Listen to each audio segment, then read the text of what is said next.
इस बार सीबीएसई ने काफी बदलाव किया है अपने करिकुलम को, और काफी सिलेबस में भी चेंज हुआ है, करिकुलम में भी चेंज हुआ है। तो अगर हम बात करें कि क्या क्या चीजें मेजरली चेंज हुई हैं, तो उनमें से एक चेंज ये भी है कि इस बार कक्षा 6 से एक 3 लैंग्वेज फार्मूला लागू किया गया है। उसके अलावा भी कई और चेंजेस हैं, जैसे मैथ और साइंस को लेके चेंजेस हैं।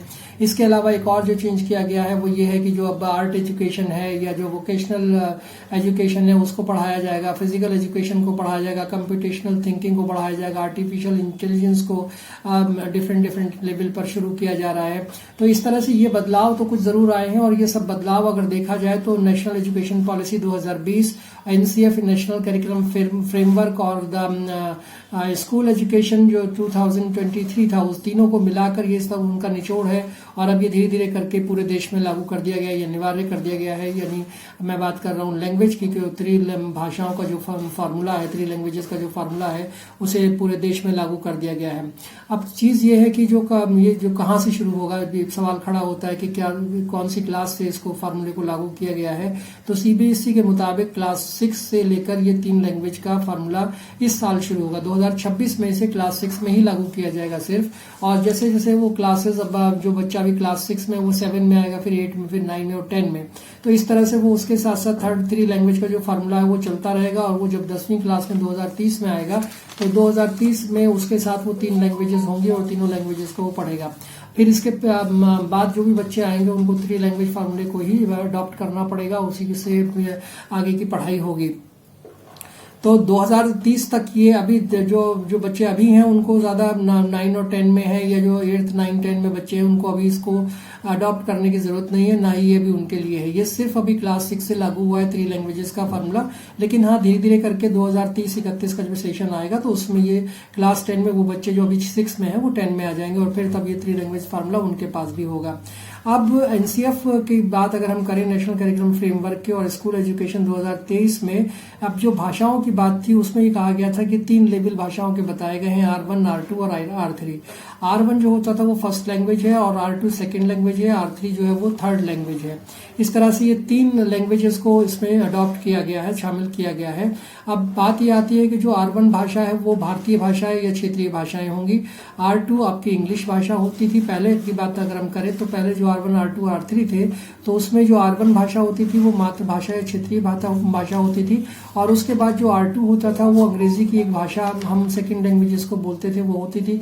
और थर्ड लैंग्वेज में आप कोई भाषा, जो ऐसी भाषा जो आपकी क्षेत्रीय भाषा हो, या फिर आपका जो ऐसी कोई भाषा जो विदेशी भाषा हो, उसको आप ऑप्ट कर लेते थे। लेकिन अब ये बदल गया है। अब इसमें जो भाषाओं का जो सिस्टम है R1, R2, R3 का, वो बदल दिया गया है। इसमें 2 आंतरिक भाषाएं, जिनमें से एक आपकी हिंदी होगी और एक आपकी कोई रीजनल लैंग्वेज हो सकती है जहाँ पे आप रहते हैं, क्योंकि अलग अलग डिस्ट्रिक्ट में आप, अलग अलग स्टेट में आप रहते हैं, तो वहाँ के हिसाब से आपको अपनी क्षेत्रीय भाषाएं भी चुनने का अधिकार अब मिल गया है।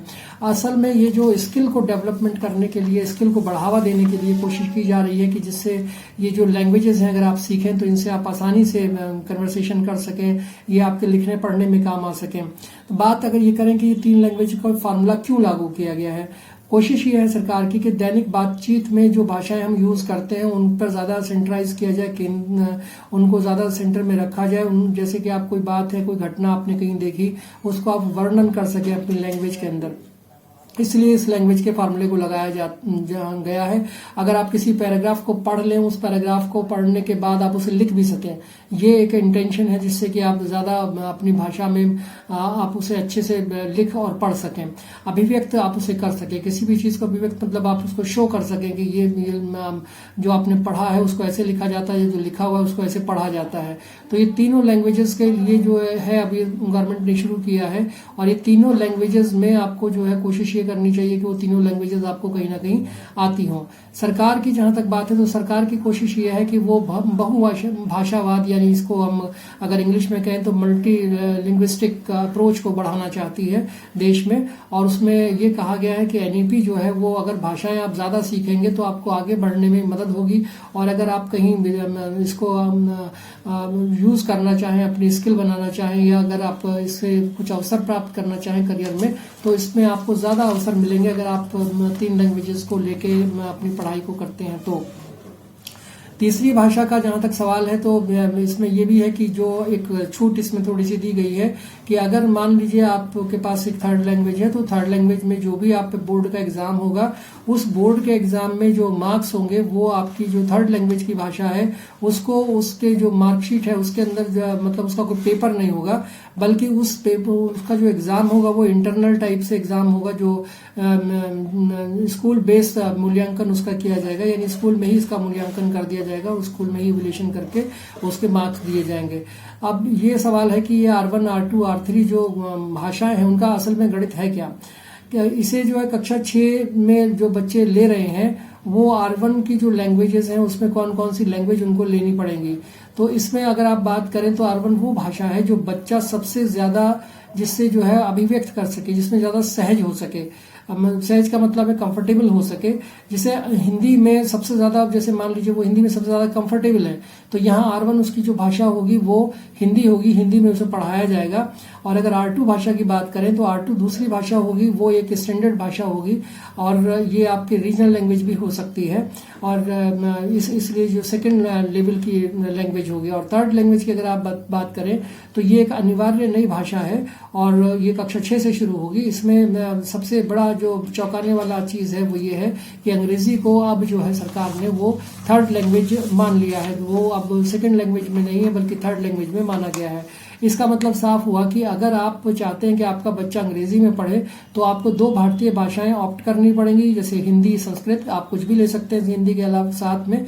उसी तरह से हिंदी या मराठी, आप मराठी की जगह पे कोई दूसरी लैंग्वेज जो क्षेत्रीय लैंग्वेज है आपकी वो ले सकते हैं। ये अनिवार्य रूप से आपको चुननी होगी और आप केवल हिंदी और अंग्रेजी को पढ़कर अब 10वीं पास नहीं कर सकते। जब 10th पास नहीं करेंगे तो आगे भी इसमें नहीं जा सकते। तो इसलिए जो है जो 10th क्लास में बच्चे आएंगे 2030 तक तो उनके पास वो 3 लैंग्वेजेस होंगी और थर्ड लैंग्वेज जो होगी वो इंग्लिश आपको ऑप्ट अगर करना चाहें तो करिए और नहीं करना चाहते हैं तो उसको छोड़ भी सकते हैं। हिंदी की जगह हिंदी के साथ आप कोई दूसरी लैंग्वेज जो क्षेत्रीय लैंग्वेज है वो ले सकते हैं। अब हिंदी और अंग्रेजी पढ़कर ज्यादा मतलब अब तक हम ये करते आए हैं कि हिंदी और अंग्रेजी को पढ़ते आए हैं, लेकिन अब जो है इंग्लिश से थोड़ी बहुत आपको छूट मिलेगी। मैथ साइंस का चेंज आपको पता ही है कि मैथ और मैथ एडवांस और साइंस एडवांस भी किया गया है। लेकिन सबसे बड़ा सवाल ये है कि जो लैंग्वेज का 3 भाषाओं का 3 लैंग्वेज फार्मूला दिया गया है, क्या इसके लिए सब लोग तैयार हैं? आई मीन स्कूल तैयार है इसके लिए? अगर ये बात की जाए तो इतना बदलाव जो किया गया है उसके लिए क्या स्कूल बिल्कुल रेडी है कि हाँ हम इसको कर पाएंगे, कर लेंगे? हालांकि एक अगर बात करें कि जो ये एक बड़ा प्रोग्रेसिव कदम है, यानी इसको प्रगतिशील कदम कहा जा सकता है, लेकिन इसके रास्ते में कुछ प्रॉब्लम्स हैं, जैसे कुछ दुश्वारियां आएंगी। वो हैं कि मूल समस्या ये है कि जो सामने आ रही है कि भारतीय स्कूलों में जो इंडियन स्कूल्स हैं उनके अंदर वो अभी जो भारत में अगर हम उत्तर भारत की बात करें तो दक्षिण भारत की भाषाओं के सिखाने के लिए टीचर नहीं है, और ऐसे ही दक्षिण भारत की अगर बात करें तो दक्षिण भारत में उत्तरी भारत की भाषाओं को सिखाने वाले टीचर्स नहीं है। अब उनकी संख्या बहुत कम है। अब सवाल ये है कि मान लीजिए कोई उड़िया पढ़ना चाहता है नॉर्थ इंडिया में तो वो कैसे पढ़े? उसके पास तो वो इंफ्रास्ट्रक्चर ही नहीं है, वो चीजें नहीं है स्कूलों के पास और नॉर्थ इंडिया में। ऐसे ही साउथ इंडिया में अगर कोई चाहे कि वो तमिलनाडु में जाकर वो हिंदी पढ़ सके या कोई दूसरी लैंग्वेज लेना चाहे तो वो उसके लिए वहां पे प्रॉब्लम होगी। तो इस तरह से चीजें मतलब वो कर तो सकता है, लेकिन वो इंफ्रास्ट्रक्चर अभी स्कूलों के पास नहीं है, वो फैसिलिटीज नहीं है जिससे स्कूल इसको इम्प्लीमेंट कर सके। स्कूलों का भी यही कहना है कि भाषा विशेषज्ञों की भर्ती को करना और उनका जो उनको पढ़ाने के लिए उनको भर्ती करना पड़ेगा, और जो इंफ्रास्ट्रक्चर चाहिए वो इंफ्रास्ट्रक्चर करने के लिए उनको कुछ पैसे की जरूरत पड़ेगी। तो इसका मतलब साफ हुआ कि स्कूल्स ये चाहते हैं कि वो ट्यूशन फीस को बढ़ाएं, तभी वो जो पैसा आएगा तो उस पैसे से वो इन चीजों को कर पाएंगे।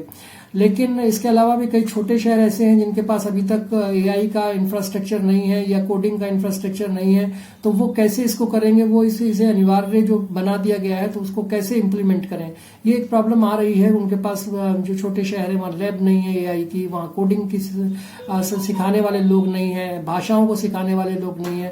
तो इसको अगर पूरे देश में अगर एक तरीके से देखा जाए तो लागू तो कर दिया गया है, लेकिन इसमें प्रॉब्लम्स आने वाली हैं और उसको सॉर्ट आउट करना जरूरी है। जो थर्ड लैंग्वेज का है उसको थर्ड लैंग्वेज का बोझ इतना ज्यादा हो जाएगा हर स्कूल के ऊपर कि उसको उठाना अब मुश्किल हो जाएगा। जाहिर है कि ये अगर बात करें देखें तो ये जो कदम है सीबीएसई का वो बहुत अच्छा है। इसको प्रगतिशील कहा जा सकता है, प्रोग्रेसिव कहा जा सकता है। उनकी सोच साफ है कि ज्यादा लैंग्वेजेस सीखोगे तो आप ज्यादा अच्छा कर सकते हो, बढ़िया करियर आपका हो सकता है, आपको ज्यादा चीजें आएंगी। लेकिन सवाल ये है कि स्कूल इसके लिए कितने तैयार है, क्योंकि इंफ्रास्ट्रक्चर का काम कैसे पूरा होगा, अभी टीचर्स कैसे भर्ती होंगे डिफरेंट लैंग्वेज के, तो डिफरेंट जगह से वो डिफरेंट स्टेट्स में उनको अगर आप अपॉइंट करेंगे तो उसमें खर्चा आएगा, इंफ्रास्ट्रक्चर में खर्चा आएगा। तो कुल मिला के ये पैसा कहाँ से आएगा? ये पैसा तो फिर आपको पेरेंट्स को ही देना पड़ेगा और इसके लिए स्कूलों को फीस बढ़ानी पड़ेगी। तो कुल मिला के अगर फीस बढ़ाते हैं और ये फिर उसके बाद इसको इम्प्लीमेंट करते हैं तो ये एक समस्या जरूर है। इसका समाधान कहीं ना कहीं होना चाहिए और अगर इसका समाधान होता है तो ये बड़ा प्रोग्रेसिव कदम है। बहुत अच्छी चीज है कि आप तीनों लैंग्वेजेस को लेके चलेंगे और तीनों लैंग्वेजेस से आप अपने लाइफ में कुछ आगे अच्छा कर सकते हैं, आपकी स्किल अच्छी हो सकती है, आपको ज्यादा अपॉर्चुनिटीज मिल सकती हैं। कैसा लगा आपको मेरा ये वीडियो? इस पर अपनी राय जरूर दीजिएगा, शेयर कीजिएगा, कमेंट कीजिएगा और मेरे चैनल को सब्सक्राइब जरूर कर दीजिएगा। Thank you so much.